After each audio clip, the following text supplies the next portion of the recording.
नमस्कार दोस्तों, कैसे हैं आप? सब ठीक ठाक? बढ़िया। चलो हम आपके लिए लेकर आए हैं रक्षाबंधन कथा। बिना भाइयों की बहन का दर्द। एक समय की बात है, किसी नगर में एक साहूकार के 3 बेटे और 3 बहुएं थीं। सबसे छोटी बहू बहुत संस्कारी और सुशील थी। वह श्री कृष्ण भगवान की पूजा पाठ करती थी। सावन के महीने में दोनों बहुएं रक्षाबंधन पर अपने अपने घर जाने की तैयारी करने लगी।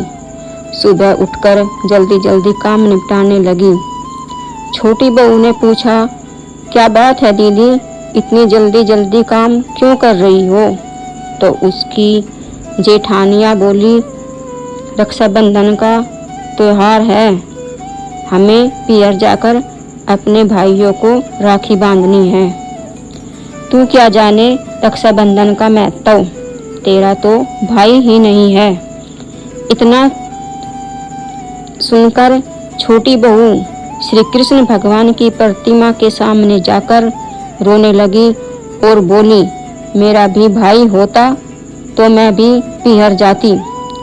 अगले दिन रक्षाबंधन का त्योहार था। सुबह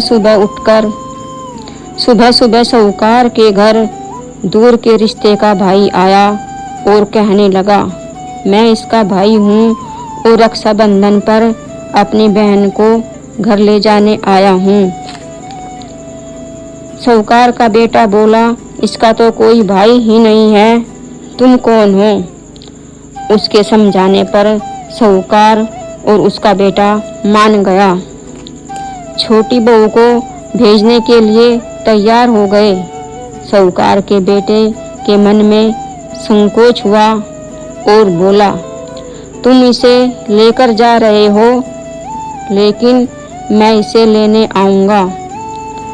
और फिर छोटी बहू को पियर के लिए विदा किया।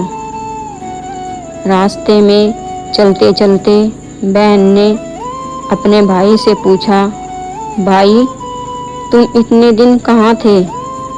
भाई बोला, मैं 7 समंदर पार कमाने गया था।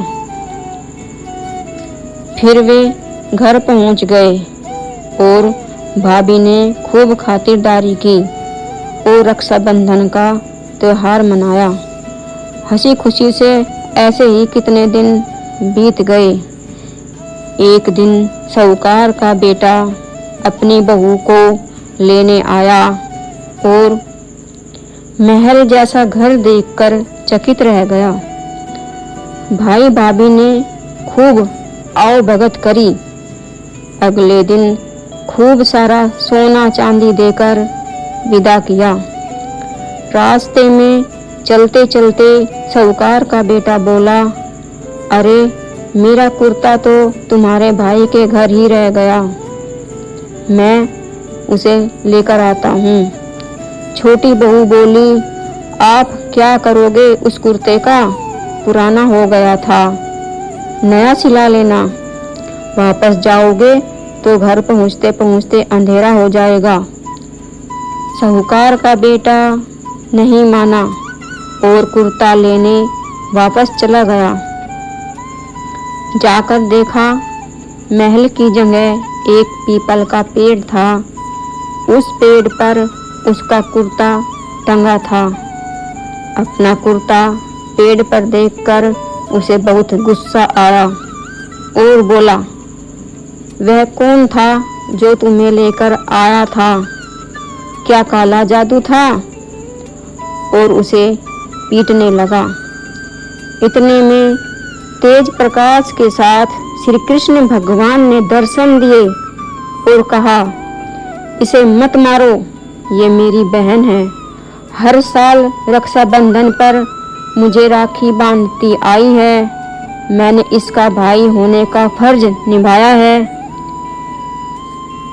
छोटी बहू और उसका पति श्री कृष्ण भगवान का जयकारा लगाने लगे और बोले, जिसका कोई नहीं होता उसका भगवान होता है। बोलो कृष्ण भगवान की जय।